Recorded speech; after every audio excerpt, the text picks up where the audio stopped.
Okay, you guys, to check the lights, you need to add 12 volts here. You can do that with a tractor, or like I'm just going to use a battery. We just need 12 volts and a good ground. You can use this as a ground. At the top post here is the ground. Have you guys ever seen inside of one of these? Hang on. Let's see if I can show you. The big post at the top there, that's ground. The top left and top right post is your marker lights. Half are on one and half are on the other. The center post is auxiliary, like for interior lights. Then you've got your left turn and right turn. And the very bottom, you have a brake light. Now, of course, left and right are yellow and green wires on the back. They're all color coordinated. But we're just gonna get 12 volts on here right now. Let's see if I can keep this thing in focus. So what you want to do is find a good spot to make a ground. I've got a battery over here. I'll show it to you. And just ground your battery here, like that.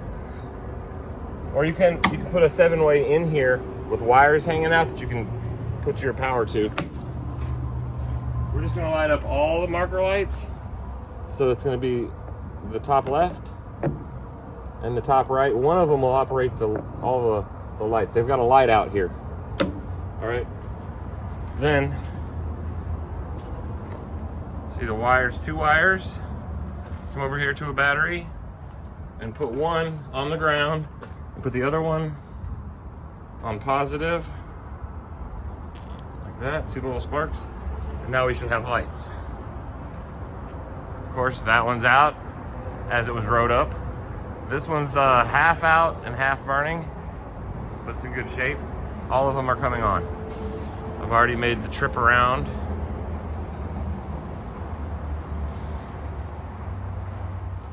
All right, now, these are the 2 lights that'll fit the one that's out. This is an LED, 20 bucks, maybe more now, but they last a lot longer. Of course, they can't hold up to tree branches. This is about $3, maybe $4 now. It's incandescent. Tree branch will knock these out instantly. They're light bulbs in them. They're very cheap. We're gonna go give this guy an LED this time. Hang on.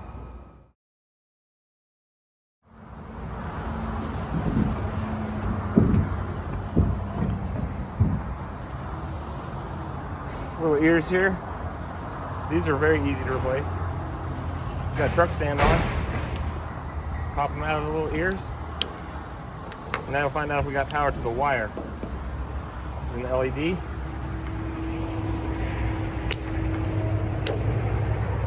Voila, you guys. I got about 10 more to change around here all over the place. Let's check some hub oil. All right, this is what a hubcap looks like that's clean. Now, here's the full and add lines. See, they go all the way around, so there's no getting it confused. This is full when it's here, right? So you pop the cork off, and you look down in here if you can't see, and it should be right about there. Half your fingertips or so, a 1/4 inch from this edge. Anything fuller than that, and it can leak out the weep hole that goes in the cork here. So we need to keep it right there on full. Between full and add is good. Now what you want to do is look at it. I can see the oil level in here because I'm here. It's right about here. I can see it. It's a little over full. Now I can take these out with my hand. If you can't, use a screwdriver to pop it out. I can see the oil level is right. It's a little high, not bad. Let's see if I can get you in there. See it? And it's clean. This is not bad. It's a little high, which could cause it to leak out of this weep hole here and sling oil all over your rim. So you don't want to overfill these things. Plus it could breach the seal in the back and go over. But this is good. I'm gonna check the rest of these and top them up or suck some out if need be. But that's it, you guys. You gotta check these things all the time.